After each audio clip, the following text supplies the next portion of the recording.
isang bahagi ng Tondo, isang ina ang naghihintay at ang kanyang anak nakikipaglaro sa mga dumadaan. 6 na taon sila ritong pumepwesto sa mataong lugar na ito sa Tondo.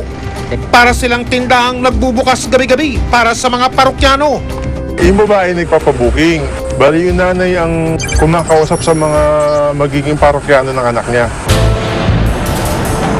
Hindi raw ito madali sa anak na tatawagin nating si Elsa dahil sa kanyang kapansanan. Yung babae po kasi pilay yun. Pilay sa putol yung paa niya. Baga, hindi balakid sa kanya na maging prostitute. Pinagawa nga ng nanay niya ng paayo para makalakad. Para may booking na may booking eh. Ito ang mukha ng human trafficking sa Pilipinas. Nakikita sila ng lipunang nagbubulag-bulagan. Mahalagang banggitin na ang malaking bahagi rin ng trafficking ay nangyayari sa loob ng bansa mismo at maaaring hindi kinasasangkutan noong tinatawag na pamimilit o kidnapping o kaya ay pandaraya. Ito yung madalas na kamalian sa pag-unawa sa trafficking. Simula nang maipasa ang batas na susupil sa kalakalan ng tao, daang-daang kaso na ang naisampa laban sa mga hinihinalang human trafficker. Pero 18 pa lamang ang nahatulang nagkasala sa mga korte sa Pilipinas. Masyado siyang mababa in terms sa ratio ng active na kaso na mayroon tayo ngayon sa korte. In fact, marami sa mga kaso namin na human trafficking o qualified trafficking, nada-downgrade siya, dina-downgrade sa illegal recruitment. Kailangan po pumunta po sa korte talaga yung biktima and to testify in court. And given the delay in judicial processes, nahihirapan po yung fiscal in the attendance of the victims. Sa ulat na inilabas ng State Department ng Estados Unidos, tila nakakadismaya raw ang ipinapakitang pagkilos ng ating gobyerno para tuldukan ang problema ng human trafficking dito sa Pilipinas. Philippines is part of worldwide human rights report that we have to do on trafficking in persons. And unfortunately, there have not been sufficient prosecutions of people involved in this. Sakaling hindi raw mabigyan pansin ang kasalukuyang lagay ng problema, malaking halaga ng tulong panlabas ang maaaring mawala. They would be tremendous. Today, President Aquino is in the United States. Millennium Challenge Corporation is compact for $434.5 million is being signed. That would end. All non-humanitarian assistance would end. Kakayanin po natin yan. Meron po tayong mga targets which we hope to achieve within the next 6 months. 400 isang babae dyan. Bayaran sa bugaw. Maging ang mga otoridad hindi raw nagkikibit balikat. Isang operasyon ang kanilang isinagawa para masagip ang dalagang si Elsa mula sa lubusang pagkapariwara.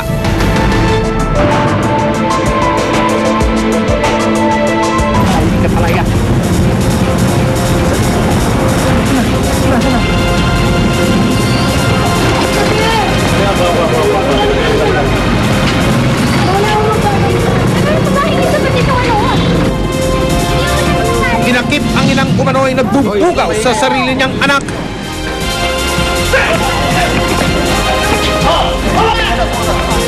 Dawit din maging ang ilang pang hinihinalang bugaw sa nadatnan na lugar. Pero hindi ako nabubugaw doon. Basta inaalalayan ko lang siya kasi nga sa sitwasyon niya. Sa ulo, pag inaano ko siya, wala rin ako magawa na para pigilan siya.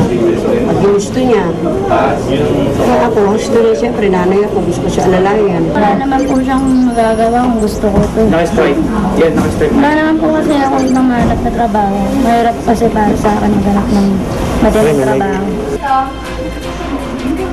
Kung tutusin, mabigat ang kasong kinakaharap ng mga sospek sa human trafficking.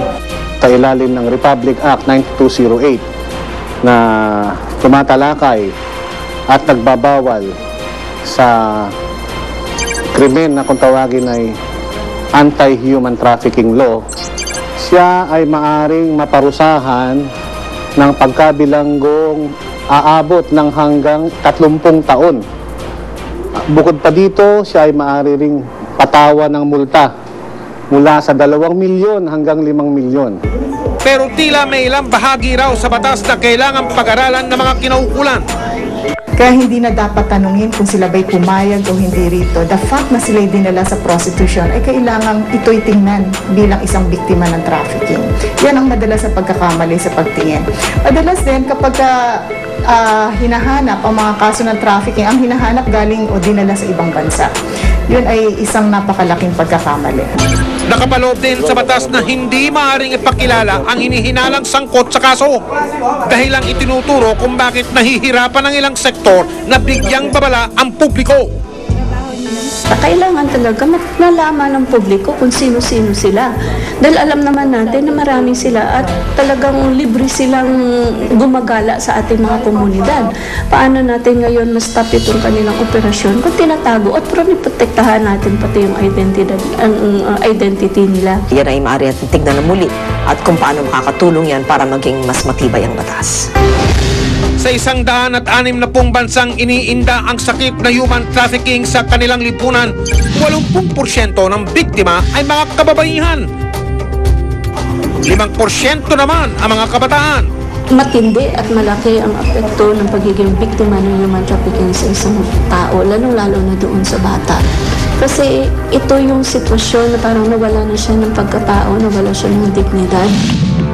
Hinihiling ko po, mahal na Pangulo, sana Pero marami pang Pilipino ang hindi batid kung kailan muling hahalik sa lupa ng Pilipinas ang kanilang talampakan. Pinala dito sa Malaysia ay 3 buwan na po ako dito dahil Sa isang liham, ipinabatid nila sa ating gobyerno ang kanilang kahilingan. Hinihiling ko po sana sa inyo na makauwi na po kami.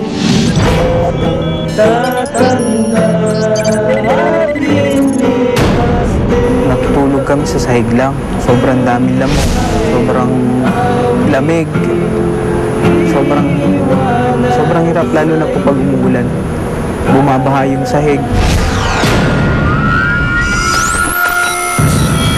Saan mo ba gagamitin ang pera ngayon, Jen? Hindi mo na kailangan malaman.